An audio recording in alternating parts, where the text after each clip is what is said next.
Hey guys, welcome back. I hope you're having an amazing day. Let's get right into the stories. The first one is an entitled people story. It was a peaceful morning, or so I thought, as I embarked on yet another day juggling the chaos of my life.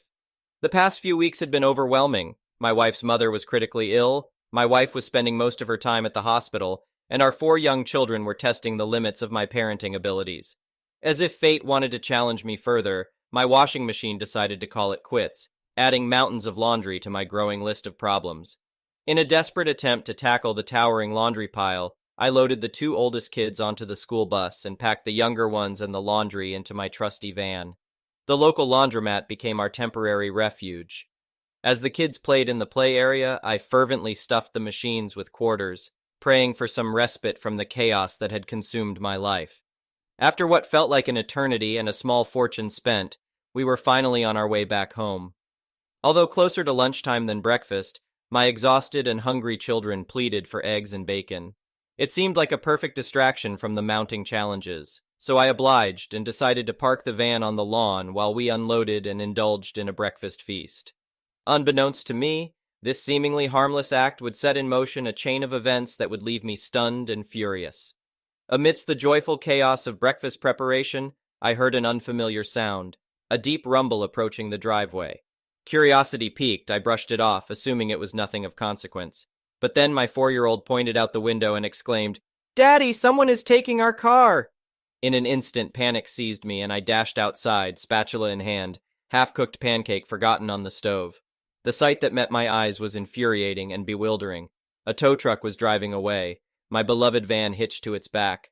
I was beyond shocked and confused. How could this be happening? I scrambled to catch the name of the towing company before dialing 911 in a frantic plea for help. The authorities responded swiftly, apprehending the driver of the tow truck. The explanation I received left me seething with anger. A call from my homeowners association, of all people, had prompted this violation. According to them, parking my van on the lawn was against the homeowners association's policies, warranting immediate action. I couldn't believe it. Why hadn't they simply knocked on my door and asked me to move it? With my heart pounding and adrenaline coursing through my veins, I dialed the homeowners associations, bracing myself for an argument. A snarky woman answered, dismissing my concerns with a condescending tone. She defended their actions, citing the violation of parking rules. Frustration got the better of me, and I let slip a choice word, causing her to abruptly end the call. Determined not to let them trample over me, I embarked on a quest for justice. I delved into the homeowners association's guidelines, poring over every line until I stumbled upon a crucial revelation.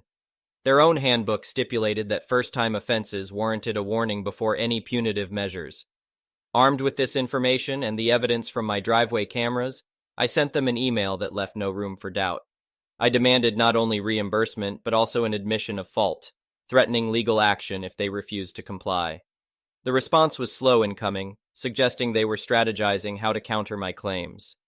Eventually, an email arrived, grudgingly conceding their mistake while still attempting to minimize their responsibility.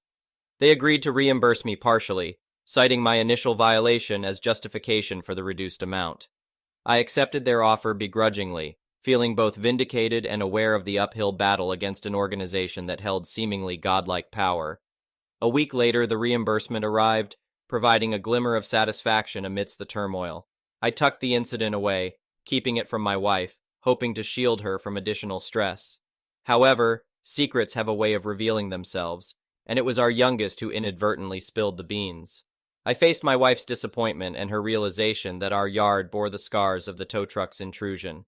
The consequences of my breakfast time rebellion were undeniable, and I vowed to rectify the damage when spring arrived. The next one is a pro-revenge story. I had a great job, but then my boss got fired. They scammed me, and I fell on hard times. Nobody's fault but my own. I had to rent an apartment for a very long, ugly year. I found a huge, pretty new apartment for about $1,000, but I had to meet income requirements, which sadly I did. Right before moving in, I found out that the garage and water weren't included and would cost extra. Moreover, my 1-year lease turned out to be only 5 months.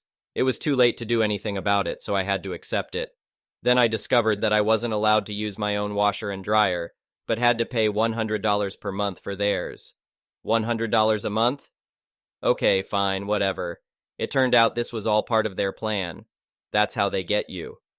From the move-in day, things went downhill. There were roaches in the kitchen, everything was falling apart, and despite being a very new building, the walls were paper thin. It turned out my landlord was an unabashed new-era slumlord. He received massive tax credits for renting to low-income people, but there was no requirement to actually rent to them, us, at a low cost, just that we were there. At the end of the 5th month, I received my lease renewal. The rent jumped from $1,000 to $1,450, which was way above the market rate for this place or any place in the area. I reluctantly signed for another 6 months but started planning to move out. I started hearing from all the neighbors that I would never get the deposit back. And it made sense considering how unscrupulous these people were.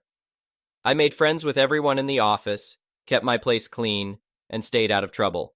When it was time to move out, everything was left in perfect condition. I not only took pictures, but also recorded a 10-minute room-by-room walkthrough video. Literally nothing was out of place. No damage, no mess, nothing. Move-in ready. Then I received the letter stating that my $500 deposit was gone, and I needed to pay them an additional $275 for damages. Here we go. I told him I had documented everything. There was nothing to bill me for, and I demanded a receipt. He sent over a handwritten, illegible invoice from a company with a name that couldn't be found on Google and no contact information. I was prepared for this. I launched a website about the apartment complex and pre-populated it with about 50 articles that truthfully detailed how dishonest and unscrupulous they were. I used screenshots from their website where they claimed you could use the cabana even though you couldn't. They also advertised a media room for parties, but there was no sign-up and no way to use it. I included tenant reviews from websites dating back years, even before I was there, and I kept negotiating. First, he waived the $275 charge, but that wasn't enough.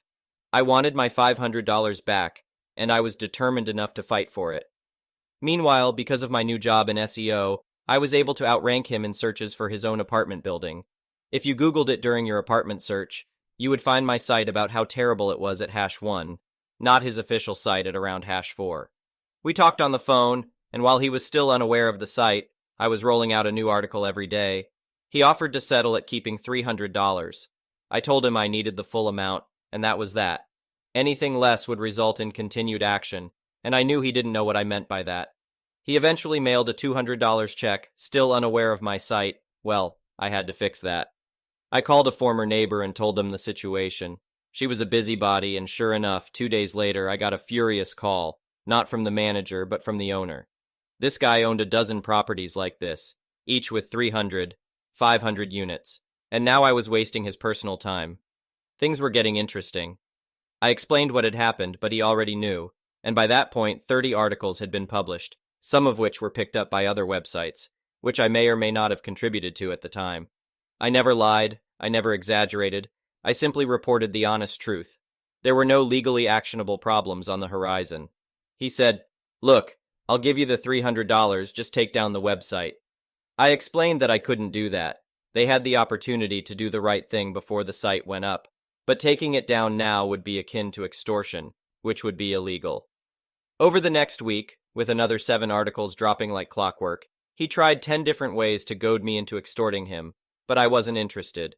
No, he had drawn the line in the sand, and I was just staying on my side of it, legally, if not morally. Ultimately, he decided that since I was so good at web stuff, he should hire me for $1,000 to do some promotion for him.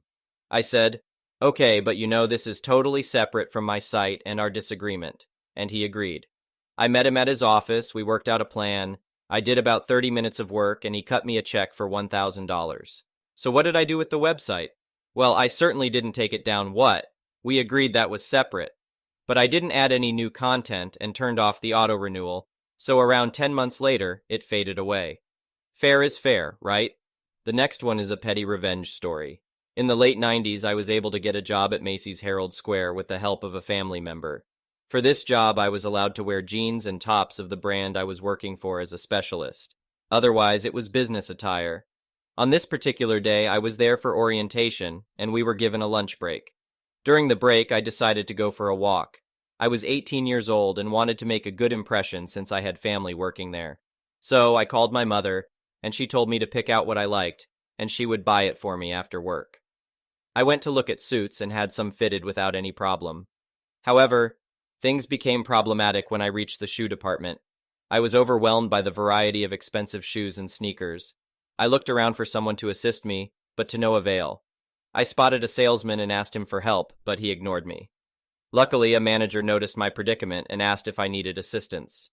I said yes and requested to see a specific pair of shoes in my size. After trying them on, I thanked the manager and told him I would be back later. As I walked away, I overheard the manager asking the salesman why he didn't help me. The salesman replied, saying that he knew I wasn't going to buy anything. I finished my lunch break and continued with the rest of my day, completing the orientation and waiting for my mother to arrive. Once my mother arrived, we picked up the suits and headed towards the shoe department. To my surprise, the same salesman approached my mother and greeted her, asking if he could help. Before my mother could respond, I stepped in and said, "No, we don't need your help. Bring me the manager who helped me earlier." My mother ended up buying me 4 pairs of shoes, 2 of which were Coach because she had an obsession with the brand at the time. The total cost came out to over $1,000, and managers don't receive commissions. I asked the manager if he understood why I requested him, and he confirmed that he did. I told him that I would start working there the next day, and I promised to come by to show him the shoes with the suit. The manager encouraged me to also show the salesman since he missed out on the commission. The next one is a petty revenge story. Myself, 26, and my ex, 24, let's call her M, had been dating for about 6 months. The first 5 months were great. We started off slow, seeing each other once or twice a week for the first month. I realized I really liked this girl after our 4th date. She came back to my place that night and magic happened. After that, we started talking every day, and I basically had zero desire to talk to any other women. I deleted my dating apps, cut contact with this other girl I had seen a couple of times right before I met M, and felt good that M and I had a good thing going. I include these details because it's important to an incident that happens down the road. For the next 5 months, we went out every weekend, spending almost the entire weekend together. So one night, after going out for food and seeing a comedy show, she's just in an awful mood. There were about 6 comedians performing one after the other. The first guy came up and had that whole idiots ain't crap act. It got laughs, but not from me. After his set, my girlfriend leaned over and asked what that was all about. I just shrugged and said he thinks negatively of women. It's a comedy show, so take it with a grain of salt. She just said, "I know." But then for the rest of the show, she couldn't find anything funny. Fast forward to the second to last guy who had a funny story about his cheating ex, but no hatred in his voice.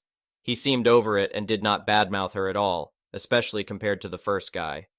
M wanted to leave after this, and I didn't object because I could tell she was not enjoying herself. The car ride home was absolute projecting at its finest.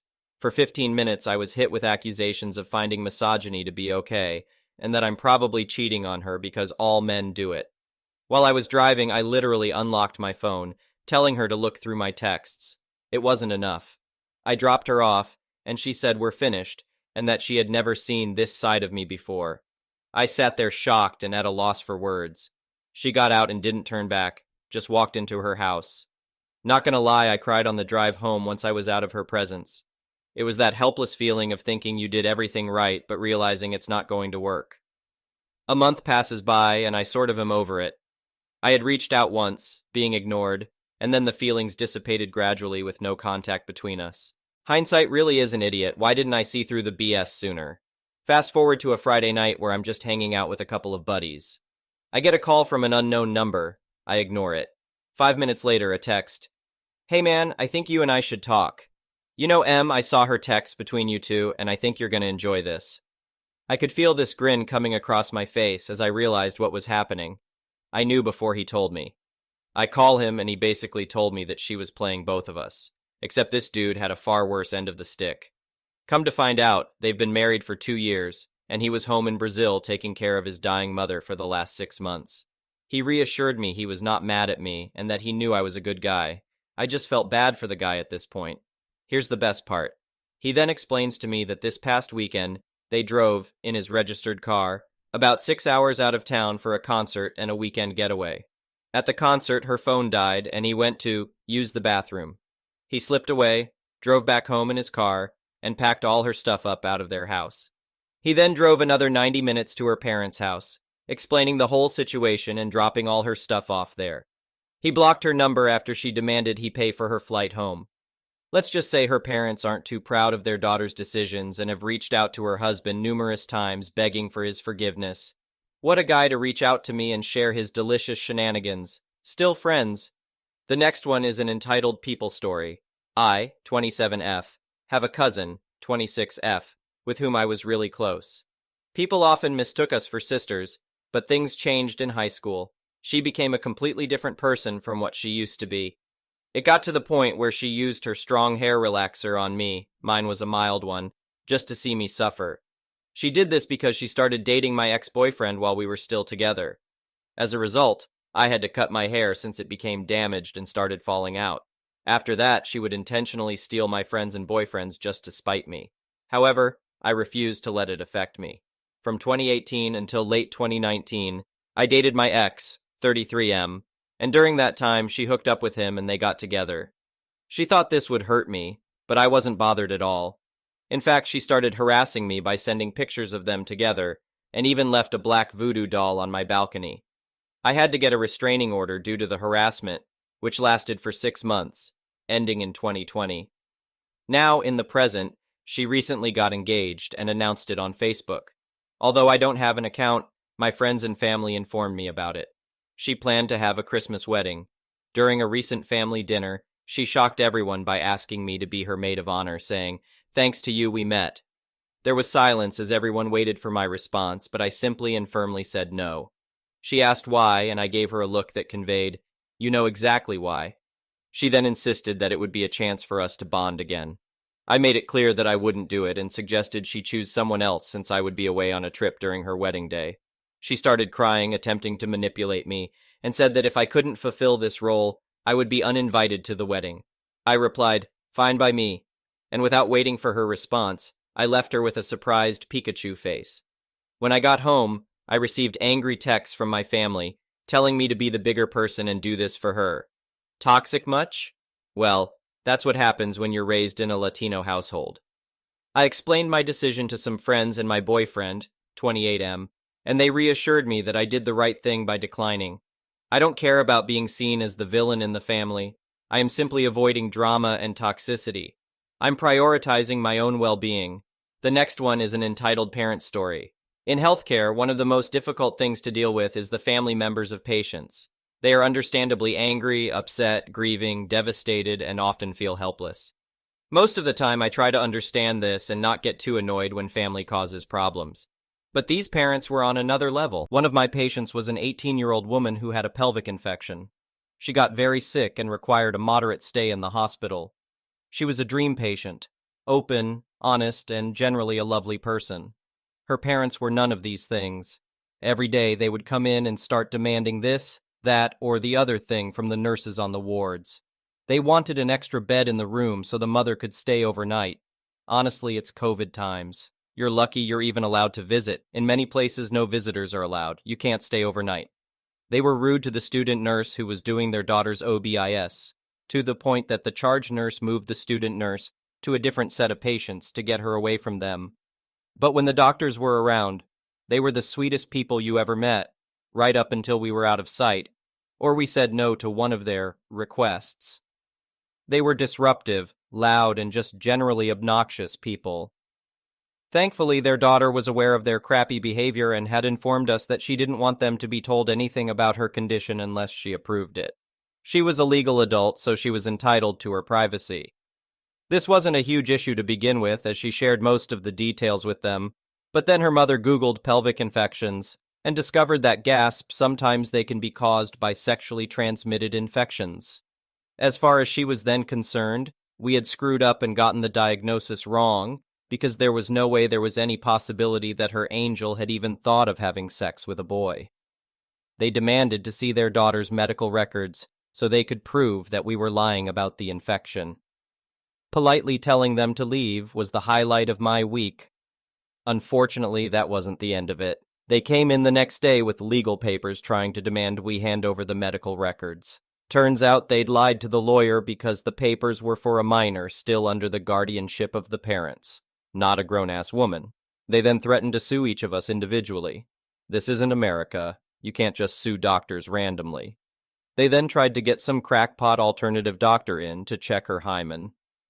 Thankfully, the daughter screamed bloody murder when the guy tried to examine her, which resulted in me getting to watch security escort and trespass the lot of them off the premises.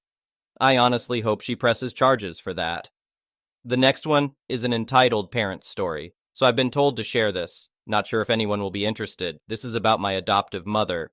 My adoptive parents are British citizens who moved to my country in the EU.